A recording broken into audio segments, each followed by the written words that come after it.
करीब साल भर से युद्ध मैदान में डटा इजराइल अब फुल फ्लेश्ड वॉर के मूड में दिख रहा है। हफ्ते भर पहले लेबनान में पेजर वॉकी टॉकी ब्लास्ट से दहशत फैली और उसके तुरंत बाद इजराइल ने फाइटर जेट्स से लेबनान में मिसाइल बम अटैक करके हिजबुल्लाह की हालात पतली कर दी। अब फिर इजराइल ने लेबनान में बड़ा हमला बोला है। इजराइल ने लेबनान में हिजबुल्लाह के 1600 टारगेट को निशाना बनाया है और इन्हें निस्तानाबूद कर दिया है। रात भर लेबनान में बमबारी हुई। हमलों में अब तक 492 मौतें होने की खबर आई है। इजराइल की कार्रवाई का जवाब देने के लिए हिजबुल्लाह ने भी मोर्चा संभाला है और इसमें वो इजराइल में 200 रॉकेट उन्होंने भी दागे हैं। हिजबुल्लाह ने रात भर रॉकेट की बौछार की। हिजबुल्लाह ने कहा कि हमने कई इजरायली सैन्य ठिकानों और एयरपोर्ट पर निशाना बनाया था।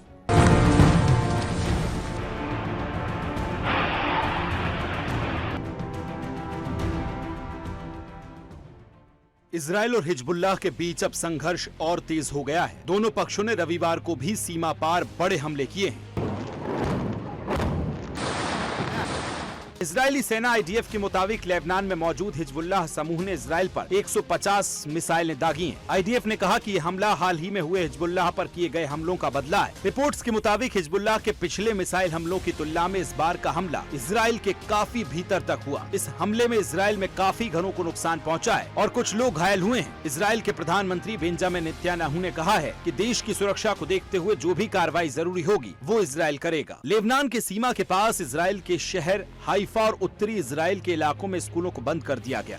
साथ ही एक जगह पर अधिक लोगों के इकट्ठा होने पर भी प्रतिबंध लगा दिया गया है। इजराइल सेना ने कहा है कि वे लेबनान में हिजबुल्लाह के ठिकानों पर हमले जारी रखेगा। साथ ही दावा किया है कि शनिवार को इससे हिजबुल्लाह के करीब 300 ठिकानों पर हमला किया। सोमवार को भी लेबनान के पूर्वी शहर बालबेक में इजराइल की तरफ से हवाई हमले हुए। इसके बाद इस शहर में कुछ जगहों से धुएं का गुबार उठता दिखाई दिया। लेबनान की आधिकारिक समाचार एजेंसी ने बताया कि सोमवार को इजराइल की तरफ से आधे घंटे के अंतराल में 80 से ज्यादा हवाई हमले किए गए। इजराइल और हिजबुल्लाह के बीच पिछले एक हफ्ते से तनाव बना हुआ है। इसकी शुरुआत 17 सितंबर को हुई जब लेबनान के कई शहरों में पेजर्स धमाके हुए। इन धमाकों में 12 लोगों की मौत हो गई। इसके अगले ही दिन हिजबुल्लाह के सैकड़ों सदस्यों के वॉकी टॉकी में धमाके हुए। इन धमाकों में 27 लोगों की मौत हुई, वहीं सैकड़ों लोग घायल हो गए। हिजबुल्लाह के इन धमाकों के लिए इजराइल को जिम्मेदार ठहराया और इजराइल ने इस पर कोई प्रतिक्रिया नहीं दी। इसके बाद इजराइल और हिजबुल्लाह के बीच संघर्ष बढ़ा और हिजबुल्लाह ने ऑपरेशन फादी लॉन्च कर दिया। इजराइल सेना ने कहा है कि इसमें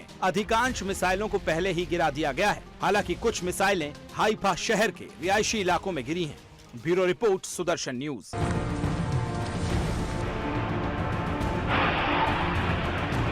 अब आपको कुछ और तस्वीरें दिखाते हैं इस हमले की।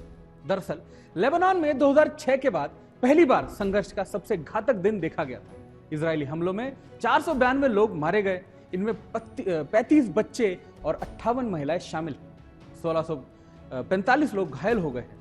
लेबनानी अधिकारी ने बताया कि 2006 के इजराइल हिजबुल्लाह युद्ध के बाद से यह सबसे घातक हमला बोला गया है। इजरायली सेना ने हिजबुल्लाह के खिलाफ एयर स्ट्राइक से पहले दक्षिणी और पूर्वी लेबनान के निवासियों को घर खाली करने की चेतावनी दी।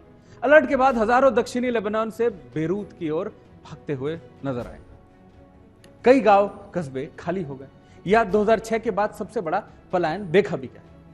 दक्षिणी बंदरगाह शहर सिडनोन से बाहर मुख्य राजमार्ग पर बेरूत की ओर जाने वाली सड़कों पर वाहनों का जाम लगता नजर आ रहा है। इससे पहले इजरायली प्रधानमंत्री बेंजामिन नेतन्याहू ने एक संदेश जारी किया। उन्होंने लेबनानी नागरिकों से आग्रह किया है कि इस चेतावनी को गंभीरता से ले। नेतन्याहू ने कहा कि कृपया अब नुकसान के रास्ते से हट जाए। एक बार हमारा ऑपरेशन खत्म हो जाए तो आप सुरक्षित रूप से अपने घर वापस लौट सकते हैं।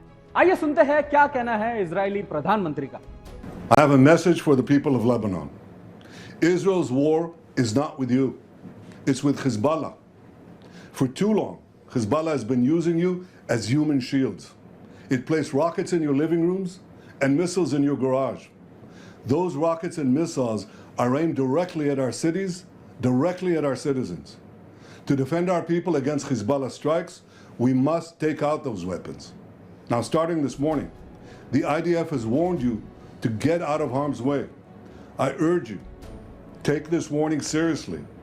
Don't let Hezbollah endanger your lives and the lives of your loved ones. Don't let Hezbollah endanger Lebanon. Please, get out of harm's way now. Once our operation is finished, you can come back safely to your homes.